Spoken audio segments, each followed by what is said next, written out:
আচ্ছা, ভিডিওটি সবাই বেশি বেশি শেয়ার করে দেবেন বাটপাত ধরার সাপেক্ষে।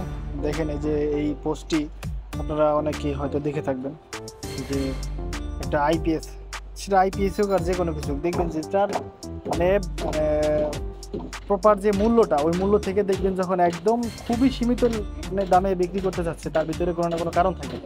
তার জলতন্ত্র প্রমাণ হচ্ছে এটা যে একটি আইপিএস কখনোই হ্যামকো আইপিএস এবং হ্যামকো ব্যাটারি সেট আপ কখনোই 8-10 হাজার টাকার ভিতরে হবে না। সে আমাকে খুব সুন্দর করে লেখা দিচ্ছে এখানে, হ্যাঁ 10 মাস ব্যবহার হয়েছে।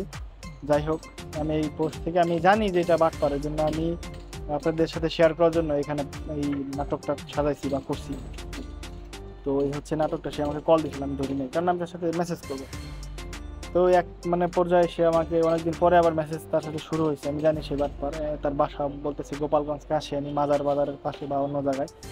আমি জিজ্ঞেসি দাম কত, সে বলছে 10,000 টাকা। বা এই হ্যামকোর এই মেশিনটার দাম হচ্ছে আপনার মানে আগে ছিল 11,000-12,000, এখন মেবি 14,000। আর ব্যাটারির দাম তো আপনারা অনেকে জানেন। মানে এই সেটআপটা নিতে গেলে আপনার কমসে কম 25 থেকে 30 হাজার, মানে অত আইডিয়া নাই, স্বাভাবিক একটা আইডিয়া দিলাম। তো এই হচ্ছে তার অবস্থা। আর সে আমাকে আমি ইচ্ছা করে দেখছি যে আমি কি যে নিয়ে আসবো না কুরিয়ারে দেবেন, তো কুরিয়ারে দেওয়ার জন্য সে, আমি জানি সে রাজি হবে, তাই রাজি হয়েছে। তারপর আমি তার আইডি কার্ড, সে অটোমেটিক, আমি চাইও না দেখেন এখানে, হ্যাঁ আমি তার নাম ঠিকানা দিতে বলছি, আমি দিছি। তারপর এই যে তার সুন্দর করে তার নাম ঠিকানা, মানে বোয়া যেটা, এরকম আইডি কার্ড শত শত অহরহ তৈরি করা যায়, অহরহ তৈরি করা যায় এই তার ছবি। আর বিশেষ করে যারা মানে ওই হুজুর টাইপের ছবি দিয়ে এই সমস্ত প্রতারণা বেশি করা যায়, যার কারণ তারা এগুলাই করে। আর এই ছবিটার মানুষ কিন্তু অরিজিনালি প্রতারক না।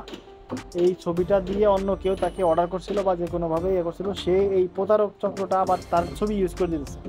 মানে মূলত এই ব্যক্তিটা কিন্তু সেই ব্যক্তিটা না, এটা সুন্দর করে সে তৈরি করে সে ইউজ করতেছে। তারপর তার এখানে আমাকে লিখছে, আমি নিচে গালাগালি করছি, এটা দেখালাম না।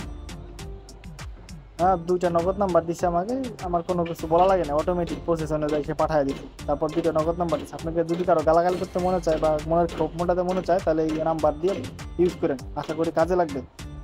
তো সকলে আর সর্বোপরি একটা কথা, মানে বোকা চো দাগের লেগে আর কি, নগদ বিকাশ না। যারা মনে করে যে নগদ বিকাশে মানে অন্ধের মতো লেনদেন করবেন, তারা দূরে থাকুন। কোনো কিছু কেনার ক্ষেত্রে আপনি সবসময় চেষ্টা করুন ব্যাংক অ্যাকাউন্ট ইউজ করার জন্য, কারণ আমাদের দেশে এটাও সম্ভব। নগদ অ্যাকাউন্ট যখন খুলছেন, বিকাশ অ্যাকাউন্ট যখন খুলছেন, আপনি ঠিকই আপনার আইডি কার্ড, ছবি, সব কিছু বায়োডাটা দিয়ে আপনি এগুলো খুলছেন।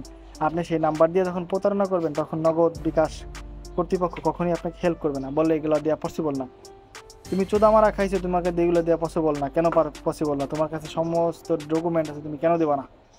কারণ তারা ওইগুলো মারামারি করতে, মানে এই হুগা মারা খাইতে তারা সাহায্য করে। তা না হলে পরে ভালো করে চিন্তা করে দেখেন, যদি আপনার শত শত মানুষ বিকাশ নগদে টাকা লেনদেন করে এরকম প্রতারণার শিকার হয়েছে, তো আপনি যদি এই তাদের থেকে হেল্প মানে চাইতেন বা পাওয়ার মতো মনে হইতো, তারা মনে করতো, তা অবশ্যই পারতো এবং সেটা পসিবল, কিন্তু তারা সেটা করে না। সো যার যার নীতিকতা, যার যার মাইন্ড সেট আপ, সে নিজে নিজে ফলো করবেন, নিজে নিজে বাঁচার চেষ্টা করবেন। ভালো থাকবেন সকলে। ভিডিওটি ভালো লাগলে শেয়ার করবেন, অন্যকে প্রতারণার হাত থেকে বাঁচাতে হলে শেয়ার করবেন।